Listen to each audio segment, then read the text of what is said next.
Hello, welcome back to another episode of Super Spurs. It's me, DJM FM. I hope you're all doing really well. In today's sort of mini episode, we're going to be doing a season review. We're in the second season now, or at the end of the second season. If you don't want to know some of the results and how we got on, then catch up in some of the other videos. I implore you to go look at those now.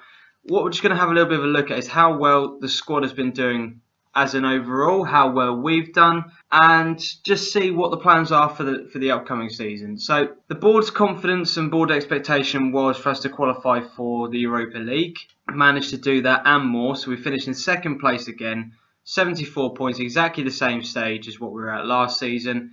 Absolutely fantastic campaign. It was at one point we were possibly looking like we weren't going to be able to finish in the top four, but we managed to finish in second place. In terms of a Champions League, the expectation for us was to just simply be in the group stages. We managed to get to the quarter-finals. Unfortunately, we were beaten by Bayern Munich. They were just simply the better team on the day, and our team just couldn't cope, and there's no shame in saying that. We're a young team and we're developing, so it's a transitional thing that the squad will get better. And the next time we play Bayern Munich, we'll be able to give them a better game. The expectation from the board for the FA Cup was to reach the semi-final. Now, this was my biggest disappointment. If you've seen the episode where it was labelled Meltdown, this was one of the reasons why. I was absolutely livid in this video.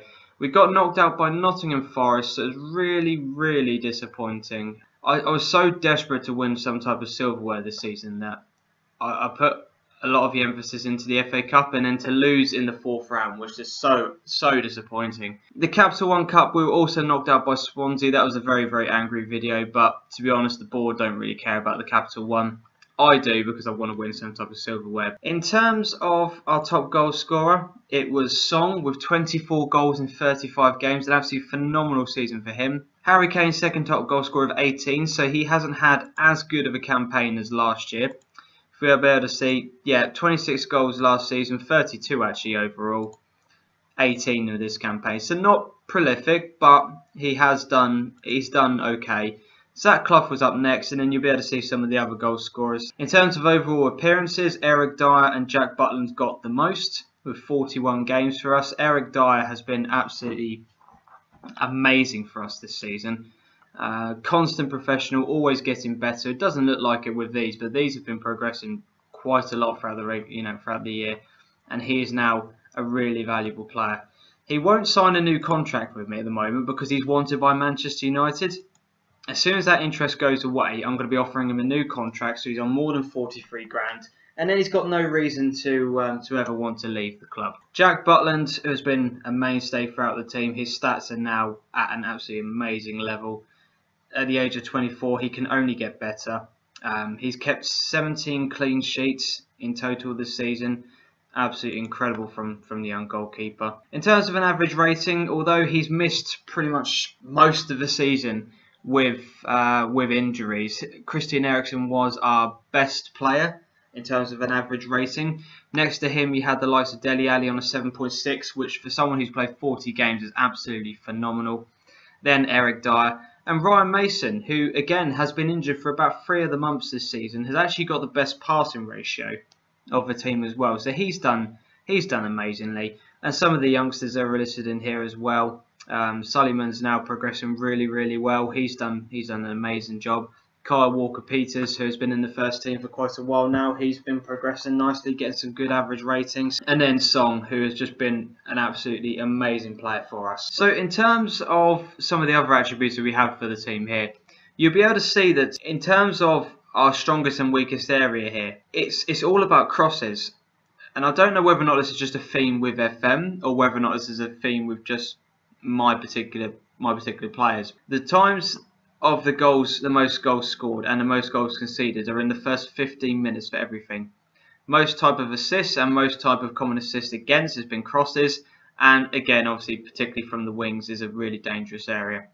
Our best attribute according to this is our first touch, where we're ranked 6th in the league. Our worst attribute is our leadership, which we're in 20th, which at the age of 22 you would kind of expect. It's the kind of thing that would happen. We've got, as I said, a really young squad here, so the leadership side of things is not a major factor for me. In terms of the most assists, it's been Nathan Redmond. He's had a very good debut season. His stats have continually grown, He's now at a solid level and has had quite a good season. So he scored a total of 6 goals and has got 14 assists for me. So in terms of the finances now of the club, we are in a rich position.